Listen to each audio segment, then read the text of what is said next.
Just a few hours from now, these people will see their man sworn in as America's 45th president.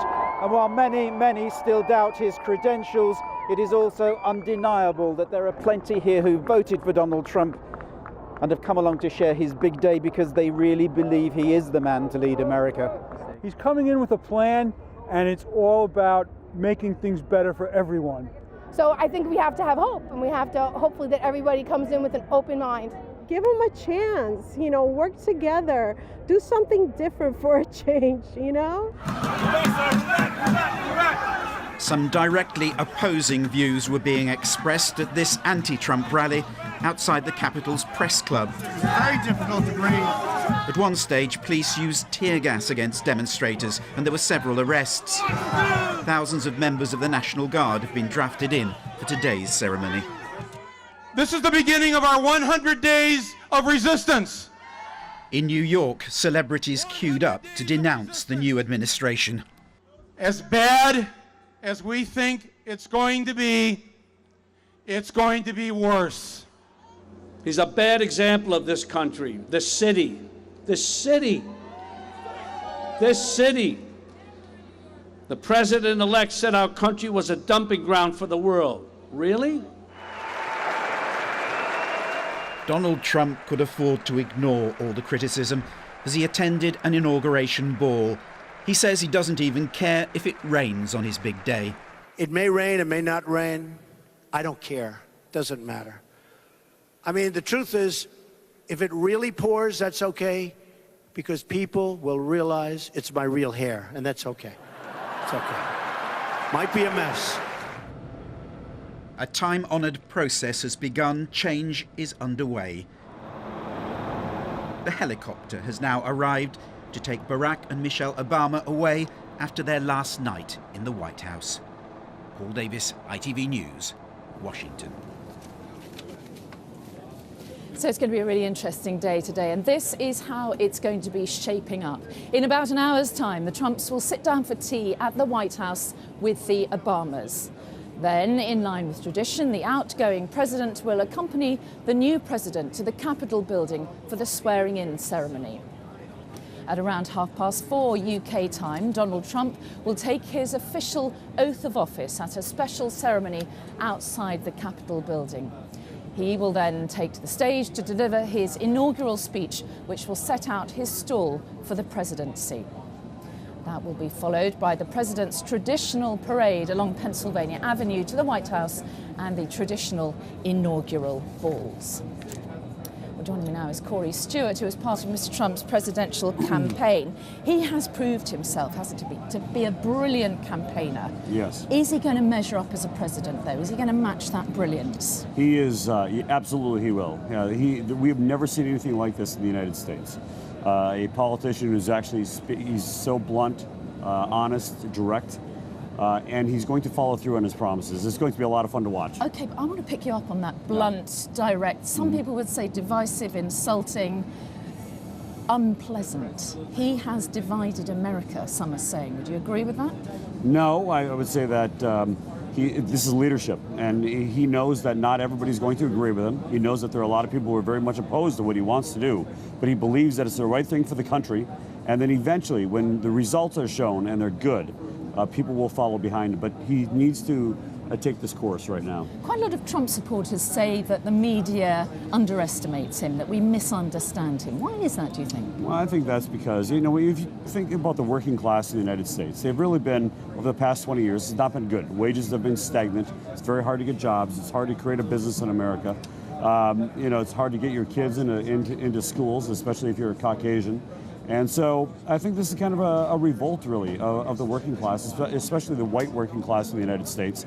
And that's what the media missed in America. Do you think the media have misinterpreted him right from the start? Because they accused him of being racist, they've accused him, as I've said, of being divisive.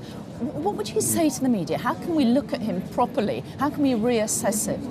Well, for your viewers who have been in the United States or spent some time here, this political correctness is such a stifling thing to our freedom of speech. And we kind of feel free when we leave the country and we can speak our minds. Trump has broken through all of that. And I think that's a tremendous service. And of course, he knew that when he did that, he was going to be labeled a racist, a bigot, all of those things. Okay, that's domestically. Internationally, though, there's a great deal of uncertainty, isn't there, about what Mr. Trump's going to mean. There's a little bit of uncertainty about his relationship with Russia, whatever that may be. What should we be expecting in the UK? Mr. Trump loves the UK. He knows that it's America's best ally, the UK and Canada probably, but I think that you should expect that he's going to be very forthright, he's going to be very direct, he's going to expect more out of our NATO partners, not so much the UK, because you've been pulling your weight, but a lot of our NATO partners have not been. And I think that you're going to see, and not just NATO partners, but our partners in Asia as well, we're going to be expecting more. Okay, a lot of people out there are very worried, very frightened about what lies ahead. What would you say to those people who are desperately worried about a Trump presidency? I would say chill out. What you're going to find out is that we're going to revive the U.S. economy. We're going to reduce taxes. It's going to be very good, not just for the United States, but a growing American economy is good for the whole world. Okay, Corey Stewart, thank you very much indeed for your thoughts today. Thank you. Well, in the last few minutes, we've seen Donald Trump and his wife Melania just before he begins today's events. He was leaving the presidential guest house in this city where he has been staying before making his way to a church service near the White House. And shortly after that service, the group will be taken to the White House, as I said, where they will be meeting the Obamas for tea.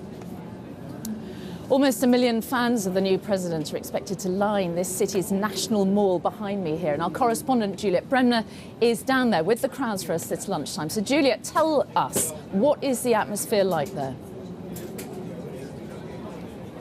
Well, it's building. You might just be able to see it starting to rain, but we don't care about that here. It's just hours now till we see Donald Trump being sworn in as the 45th American president, and people have been queuing for literally hours here. I'm joined by just a handful of them. First of all, we have Nicole from Washington. Why have you come down?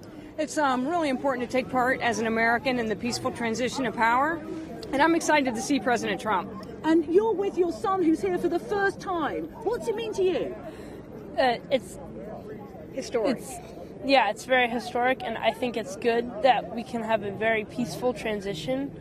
And you're with your friend Elaine. Tell me, what is this all about? We can see the Capitol behind us. How exciting is it?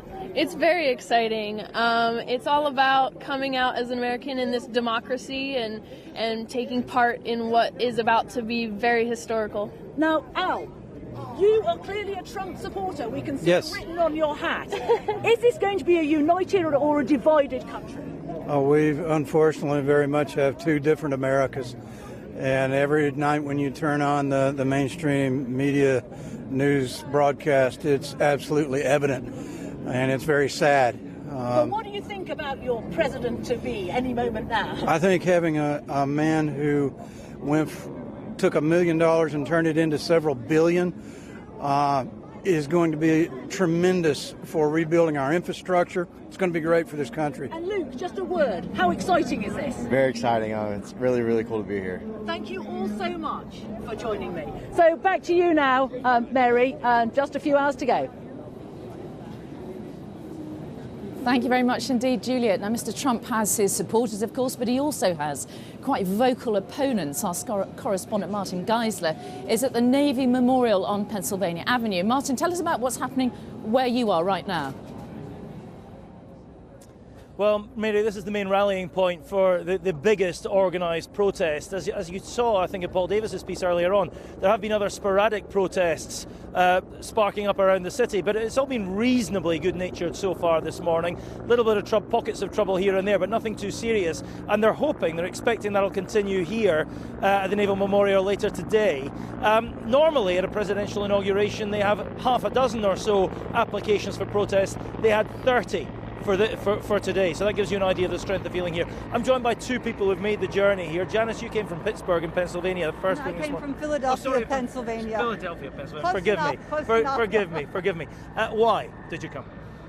I felt like I had to represent the people who are against this presidency, people who are concerned about their rights being taken back. I'm a woman and I'm concerned about, and I have two daughters, I'm concerned about reproductive rights, people wanting to go back, try to repeal, reverse Roe v. Wade. I'm concerned about health care.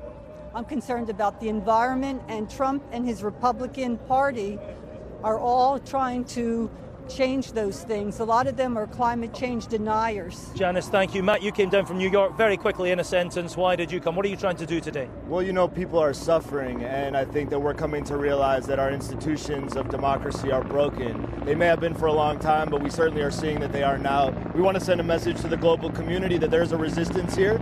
We want to reach out to each other, and we want to connect with folks in other places. Thank you very much indeed. So the rain has just started here. That'll keep the security services a bit happier, but we're expecting a noisy day here, but hopefully a peaceful one. Back to you, Mary.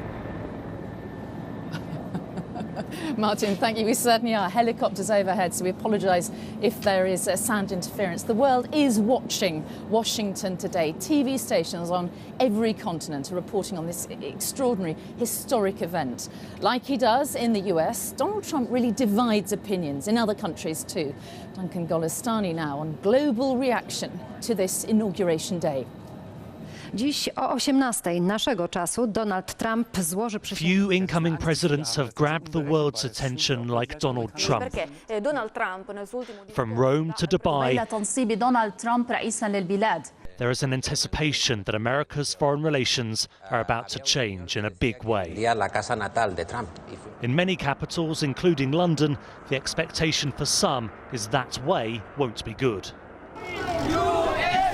The protests started early in the Philippines. Activists scared, they say, at a racist and fascist sitting in the White House. We stand in solidarity with the American people, with the people of the world who are protesting the inauguration of US President Donald Trump. More than most, China has been the focus of Trump's anger. In Beijing, hope that will give way to a more pragmatic relationship. I don't think the relationship will turn very bad. It will move steadily. However, it is a very complicated relationship, and it is hard to imagine what he really thinks about. But in nearby Taiwan, they sense opportunity. It was an unprecedented phone call to the leader of what China views as a breakaway province, which many saw as a major shift in relations.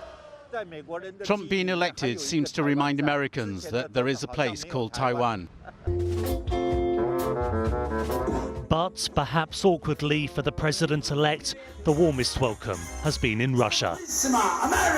Duncan Golestani, ITV News. Count to 10. 1, 2, 3, 4, 5, 6, 7. Let's bring you some other news now. And 8 people, including 2 children, have been found alive at a luxury ski hotel in central Italy 2 days after it was buried in an avalanche. Rescuers can be seen pulling survivors from deep snow and debris. Crews have been searching the rubble for up to 30 people reported missing after strong earthquakes rocked the area on Wednesday. 2 people have been confirmed dead. And 3 people, including a child, have been killed and 20 others injured after a driver ploughed into pedestrians in Australia. Police say the 26-year-old man had been involved in a stabbing before deliberately mowing down people in a busy mall in Melbourne. Now, let's get a reminder that we are here live in Washington this lunchtime as Donald Trump prepares to become America's 45th president. We have just seen him and his wife as they made their way into St. John's Church in the city, where there's a special service this morning. Afterwards, he will be taken to the White House and then on to Capitol Hill for his inauguration a little later this afternoon. Well, joining me now is our Washington correspondent, Robert Moore, and Michael Kazin, who's political historian from Georgetown University. Welcome, gentlemen. Professor Kazin, first of all, what do you make of Donald Trump? What sort of president is he going to turn into?